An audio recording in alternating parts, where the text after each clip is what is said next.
حبايبي طلاب الصف الأول الإعدادي، أهلا وسهلا بيكم في أول فيديو لينا في الرياضيات أو في مادة الرياضيات. هنحل فيها اختبارات تراكمية. الشرح موجود كتير جدا، ولكن الحل هو المفتاح. دايما أقول لو عايز تقفل الرياضة يبقى لازم تحل فيها كتير، سواء لأولى إعدادي أو تانية إعدادي أو تالتة إعدادي أو حتى في ثانوية عامة أو أي منهج قدامك. حل أكتر يا شباب. طلاب الصف الأول الإعدادي حبايبي الحلوين، حل أكتر في منهجك، كثف حل على قد ما تقدر. فعلشان كده دي كانت فكرة الفيديو وفكرة كل الفيديوهات اللي جاية. هنمشي بالترتيب وهنحل من كتاب المعاصر. هنحل الاختبارات التراكمية اللي هو الاختبار اللي ورا كل درس، علشان خاطر في الآخر نطلع باستفادة كويسة جدا جدا ونكون حلينا على المنهج بتاعنا. يلا نحل على الدرس الأول، والمرة الجاية هنحل على الدرس الثاني أو الفيديو الثاني هنحل فيه على الدرس الثاني، وهكذا علشان نبقى ماشيين بالترتيب وما نسيبش حاجة من ايدينا. يلا نبتدي مع اول اختبار معانا. في الاختبار الاولاني بيقول لي اختبار تراكمي رقم 1 على الدرس الاولاني.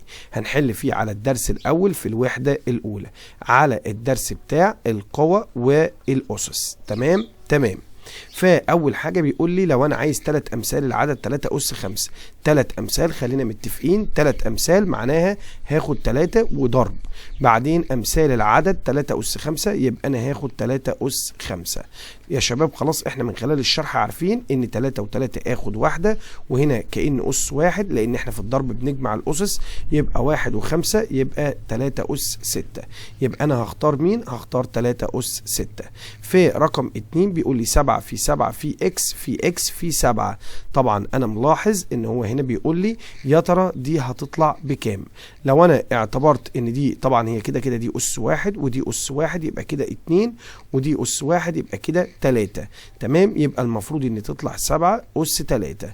طيب 7 اس 3 في ايه؟ يبقى ينفع اخد 7 اس 3 اهي، وكمان في هاخد اكس واكس يبقى اخد منهم واحده، وطبعا هنا اس 1 وهنا اس 1 يبقى اكس اس 2، يبقى 7 اس 3 في اكس اس 2، ودي هتبقى نمره د.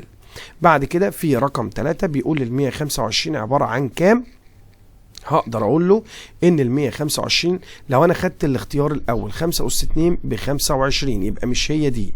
لو خدت الاختيار الثاني 5 اس 3 فعلا 5 اس 3، يعني ابتدي امسك افكها ل 5 في 5 في 5، فهيطلع معايا طبعا 5 في 5 ب 25 في 5 ب 125، ويبقى هو ده الاختيار الصح بتاعي. في المسألة رقم 4 بيقول لي 7 اكس اس 0 زائد 2 اكس اس 0. اي حاجة يا شباب اس 0 يبقى اكيد بواحد، يبقى المسألة دي المفروض هتبقى 7 بعدين في 1 ب7 بعدين زائد 2 اكس اس 0. خلي بالك القوس عليهم كلهم، طالما القوس عليهم كلهم ومرفوع لاس 0 يبقى معنى كده الناتج بتاعي بواحد، يبقى 7 زائد 1 يبقى يطلع الناتج في الاخر بتاعي ب8، ويبقى هو ده الاختيار الصحيح. في المسألة رقم 5 ثواني. في المسألة رقم 5 هننزل شوية. في المسألة رقم 5 بيقول لي ايه؟ في المسألة رقم 5 بيقول لي في المسألة رقم 5 بيقول لي اي مما يأتي يساوي 4 اس A و4 اس A زائد 4 اس A زائد 4 اس A. تمام. 4 اس A و4 اس A و4 اس A و4 اس A اخد منهم واحدة يا شباب، يعني هتبقى 4 اس A. وعد هم اتكرروا ادي مرة ادي التانية ادي التالتة ادي الرابعة، يبقى هم اتكرروا 4 مرات، يبقى انا اخد 4 وكأن الاربعة دي مضروبة فيها يبقى 4 في 4 اس A، يبقى انا اخد منهم واحدة لان الاساس واحد، ده اس واحد لما اجمع يبقى 1 زائد A، يبقى انا المفروض هاخد 4 اس 1 زائد A. ما تتلخبطش فيها، طبعا 1 زائد A هي A زائد 1، يبقى انا هاخد نمرة ج. تمام. بعد كده بيقول لي اوجد قيمة ما يأتي. هنمسح بس علشان خاطر ان احنا هنكتب في المكان، في المكان اللي احنا هنمسح.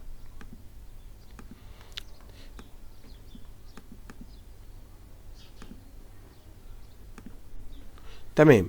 هنمسح طبعا خلاص الاختيارات انت عرفتها، يبقى المفروض ان دي احنا قلناها تبقى 3 أس 5 اللي هي طلعت معايا في الاخر 3 أس 6، واختيار دي كان اللي هو 7 في 7 أس 3 كان 7 أس 3 وإكس أس 2، وخدنا دي اللي هي 5 أس 3، وخدنا دي اللي هي ب8، وخدنا دي اللي هي هتبقى بنمرة ج. هنحل بقى المسألة دي. بيقول لي 2 أس 3 في 2 أس سالب 5 على 2 أس 6 في 2 أس سالب 3. يبقى أنا يا شباب هاجي هنا كده على الجنب وهبتدي أحل المسألة دي. طبعا هنا بيقول لي 2 أس 3، فأنا ممكن من فوق آخد 2 واحدة، وإحنا قلنا في الضرب بنجمع الأسس، يبقى كل حاجة زي ما هي. 3 ناقص 5 يبقى هنطرح وناخد إشارة الكبير، يبقى 3 أس سالب 2، وبعدين من تحت هاخد واحدة هيبقى 2 أس، وبعدين 6 ناقص 3 يبقى المفروض 6 ناقص 3 يبقى 2. طبعا 2 و2 آخد واحدة، وفي الاسم بطرح الأسس يبقى سالب 2، وبعدين هاخد ناقص 2 يبقى 2 أس سالب وسالب آخد أس، ويبقى 2 أس سالب 4. يبقى في الآخر النتيجة بتاعة المسألة دي هتبقى ب2 أس سالب 4، وهسيبها زي ما هي كده. تمام. كان في حل تاني ان انا كان ممكن اخد 2 واحدة والم كل الاسس، بس دي هتلخبطك، فخلينا نمشي فيها بالترتيب. يبقى تاني يا شباب عملنا ايه؟ ادي 2 وادي 2 خدنا واحدة، وبعدين 3 ناقص 5 يبقى سالب 2، بعدين من 2 و2 خدنا واحدة، وبعدين 6 ناقص 3، انا اسف دي 3 يا شباب، دي 3 مش 2، يبقى 6 ناقص 3 يبقى المفروض ب3.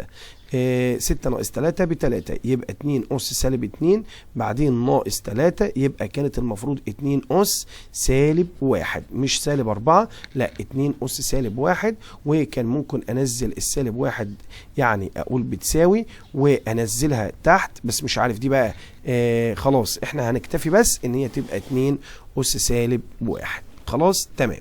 بعد كده ننزل على المسألة اللي تحت. المسائل اللي تحت بيقول لي إذا كانت ال A ب3 وال B بسالب 4 فأوجد القيمة العددية لكل مما يأتي. أول حاجة عايز A أس 4، A أس B، أنا آسف أدي ال A. طب ال A أس B، ادي ال A أس B، هشيل ال A واحط قيمتها. ال A بكام؟ ال A ب3. طب ال B أس كام؟ ال B أس سالب 4، ويبقى انا هسيبها لحد كده، يبقى 3 أس سالب 4. ممكن بقى لو انت بقى لو احنا مكملين المفروض ان احنا هنقول بيساوي، وهقول ال 3 أس سالب 4 تنزل تحت ب 3 أس 4 لانها بالسالب تنزل بالموجب. يبقى لما يبقى معايا قيمة بالسالب في الأس بعمل شرطة كسر، أنزل 3 أس سالب 4 لتحت بقت ب 3 أس 4 وأطلع الواحد فوق. وممكن أقول بيساوي 1 على 3 أس 4، يعني ال3 مضروبة في نفسها 4 مرات هتطلع ب81، لأن 3 في 3 ب9، في 3 ب27، في 3 يبقى هتطلع ب81. تمام. بعد كده عايز بي أس A، يبقى أنا هاجي هنا أدي البي أس A. البي بكام؟ البي بسالب 4، وبعدين أعمل قوس أس A. الA بأس 3. طبعا إحنا عارفين يا طلاب الصف الأول الإعدادي إن لما يبقى الأس فردي يبقى السالب هيعيش، وأمسك الأربعة أضربها في نفسها 3 مرات، 4 في 4 ب16، في 4 يبقى تطلع بكام تقريبا؟ يعني هتطلع ب64. 4 في 4 ب16، و16 في 4 تقريبا يعني ب64. تمام. بعد كده عايز A ناقص B أس 2، يبقى أنا هاجي كده أفتح قوس وأقول ال A بكام؟ ال A ب3، يبقى أدي ال3 ناقص B، يبقى دي ناقص، وخلي بالك في ناقص 4 تاني جاية، أفتح قوس صغير وأحطه جواها، بعدين الكلام ده كله أس كام؟ أس 2.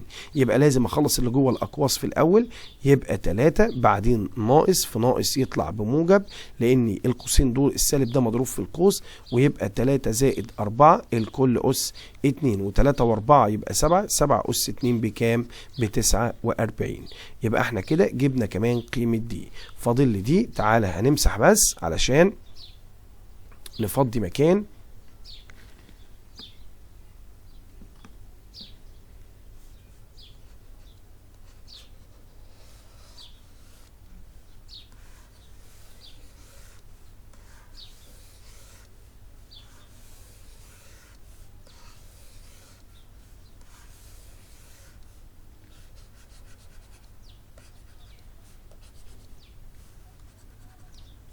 طيب تعالى ناخد دي. يبقى انا هاجي هنا، انا معايا ادي تمن، هجيب القلم، معايا ادي تمن، تمام، معايا تمن، يبقى ادي 1/8 بعدين مضروب في الايه. طب الايه بكام؟ الايه ب3، يبقى انا هقول له هنا في 3 بعدين في 3. المفروض 3 دي الايه احنا قلنا ب3 مضروبه في البي، البي بكام؟ ب-4، يبقى احط هنا -4 وبعدين مرفوع لأس كام؟ لأس 2. يبقى المفروض ادي 1/8 في 3 والأس هنا زوجي، يبقى هيموت السالب، يبقى هيخليه لي هيخلي لي السالب موجب، واضرب 4 في 4 يبقى تطلع بكام؟ تطلع ب16. يبقى المفروض ان انا هشيل بس ال4 دي واخليها كام؟ واخليها 16، وبعدين اعمل اختصار. على 8 فيها ال1 وعلى 8 فيها ال2، ويبقى 2 في 3 بكام؟ يبقى يطلع الناتج الاخير ب6. تمام. يبقى احنا كده خلصنا كل الجزء اللي موجود فوق ده. بعد كده بيقول لي اوجد الاسس المفقوده في كل مما ياتي. هو هنا بيقول لي ايه؟ ايه اس -4 في ايه اس كام يديني 1. طب المفروض لو انا قلت هنا، لو انا قلت مثلا هنا يبقى طالما طلع ب1 يا شباب يبقى المفروض الاس بكام؟ ب0. طب هنا -4 يبقى انا احط له هنا ايه؟ احط له موجب 4 عشان يبقى -4 موجب 4 ب0، واي حاجه اس 0 بكام؟ ب1. تمام. بعد كده يبقى انا المفروض هنا هاجي احط ايه اس كام؟ 4. طيب هنا بي اس كام على بي اس كام؟ يديني بي اس 7. طب دي اسمه، طب احنا في الاسم بنطرح الاسس، يبقى المفروض مين اللي نطرح منه ال5 يدينا 7؟ يبقى المفروض ان ال12 لما اطرح منها 5 يبقى يديني 7. وبكده يا شباب اكون خلصت اختبار الدرس الاول اللي احنا استفدنا منه. لما يكون الاس فردي السالب بيعيش، ولما يكون الاس فردي السالب بيعيش، ولما يكون الاس زوجي السالب بيموت. وعرفنا كمان ان الاس معناه ان انا بضرب الحاجه في نفسها كذا مره او عدد من المرات اللي موجود في الاس. عرفنا كمان ان لما يكون ال4 متكرره بالمنظر ده بس فاصل ما بينها علامه زائد، باخد 1 2 3 4 او اخد منها واحده يبقى 4 اس ايه، واكرر هي اتكررت 4 مرات يبقى 4 في 4 اس ايه. وطبعا هنا اس 1 يبقى اشتغلناها بقت 1 زائد ايه او ايه زائد 1. بكده يا شباب اكون خلصت الاختبار بتاع الدرس الاول. استنونا ان شاء الله في الفيديو اللي جاي، وهناخد الاختبار التراكمي بتاع او لحد الدرس الثاني. يعني هو جايب من الدرس الاول وجايب لك كمان على الدرس الثاني، هنحله مع بعض. واستنوني في فيديو جديد. وما تنسوش يا جماعه بجد، لان بياخد منا مجهود وتعب انكم تعملوا شير للفيديو علشان اصدقائنا التانيين يستفادوا. وبكده اكون خلصت وشكرا ليكم.